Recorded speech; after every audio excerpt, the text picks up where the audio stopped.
MaddenHeadz YouTube. What's going on? It is your boy, Coach DC, coming back at you today with another video. And yeah, it sounds weird, y'all. I'm on vacation, so I'm trying respectfully not to be too loud.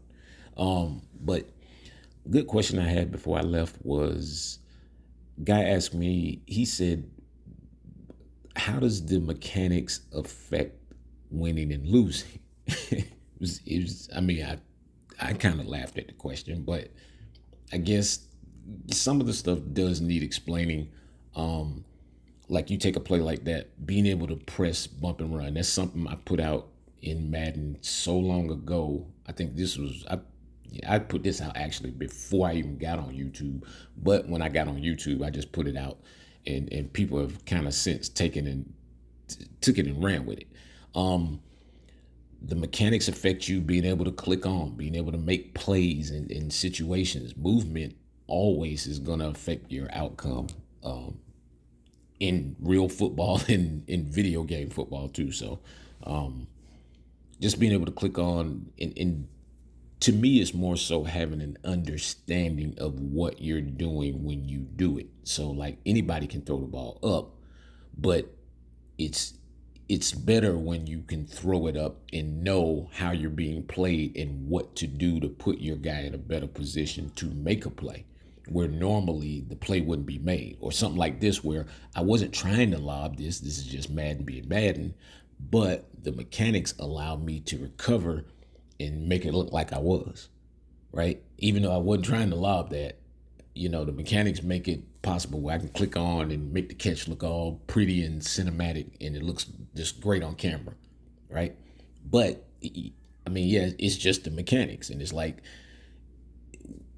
let's say when a ball is not perfect, the mechanics will allow you to adjust. Or when the situation period is not perfect, sometimes it may not be the perfect throw or the perfect scenario in terms of the receiver being open, but knowing the mechanics the way that I know them, it allows me to make that throw and get results like that.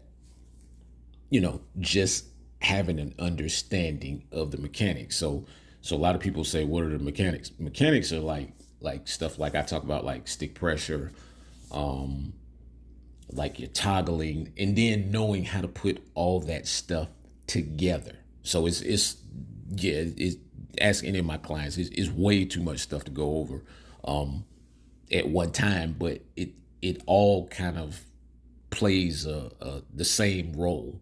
No matter which mechanics you're using in a certain situation, they all play the same role. They're just trying to help you adjust and make your situation better, so that ultimately you can moss two guys and just get in the end zone like that. Yeah. And so, seriously though, like when I look at it, you might see these catches somewhere on YouTube, or you might see them from other content creators, but for them, a lot of times that may be like, it's such a big play because they can do it once.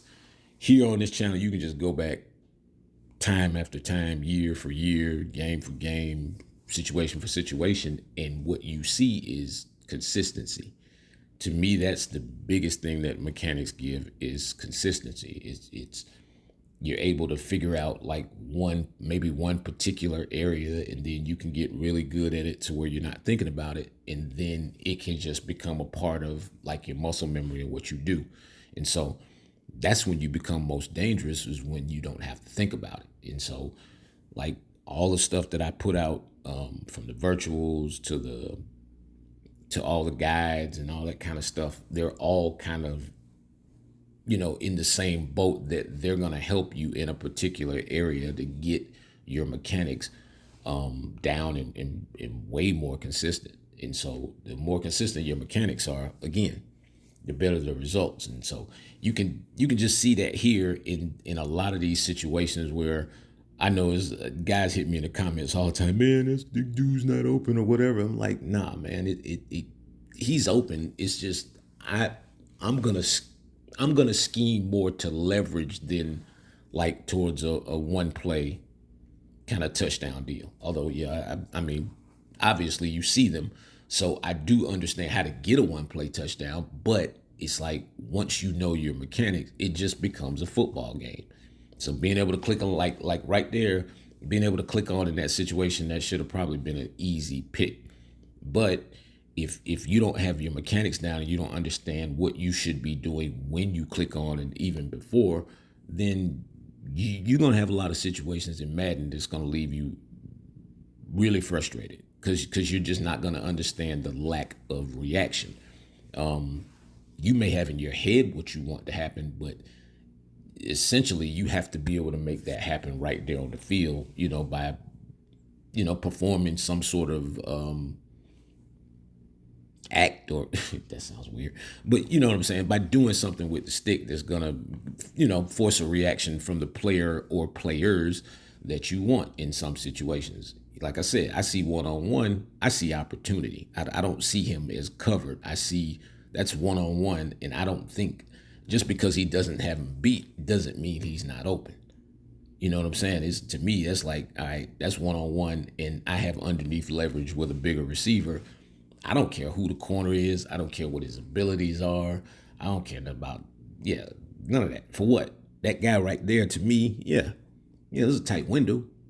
But when you understand how to use the touch and revamp passing, all that kind of stuff, then you can place the ball into situations that, work for you. And to me, that's really the fun part about playing the game is that everyone does not have to do the same things. I mean, everyone doesn't have to run the same scheme, even though it seems like it does, now,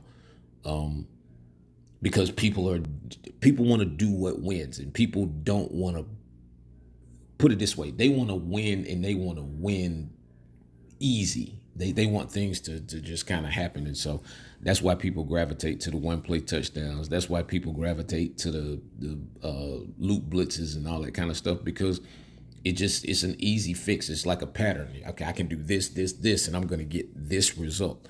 The mechanics are the same exact thing. It's just more fun as far as I'm concerned, because I just get, for me and probably my clients and the people who are learning this stuff, we just get to do stuff that a lot of other people just don't get to do. You know what I'm saying? And so I get to, you get to make those throws like that. You get to take those chances. You know what I'm saying? And it's just like, once you learn the consistency part, then Madden's going to start cheating you as such. Look at that. That's me on defense. And so it's like a give and a take thing. It's a good and a bad thing. And so, again, I say it. If I jump at the wrong time and I don't get it, I could sit here and say that's Madden. I'm going to say I jumped at the wrong time. Yeah. You know what I'm saying? But I got the reaction. Now, this right here is Madden cheat. Watch this. You break for the end zone, and then watch my guy. But when you get your mechanics down, this is the kind of stuff that happens. You're going to, you know what I'm saying? Madden has to, or the game has to regulate this stuff to a point where even if you're better than a guy from a mechanics standpoint, the breaks are gonna even the game out, because they want us all to participate. Yes, it's the participation trophy era, apparently, something like that. But to me, it's neither here nor there, man. We just got to do what we got to do, man. Keep playing, man. I'm on vacay, man. So I'll holler at y'all again probably before I get back home. Later.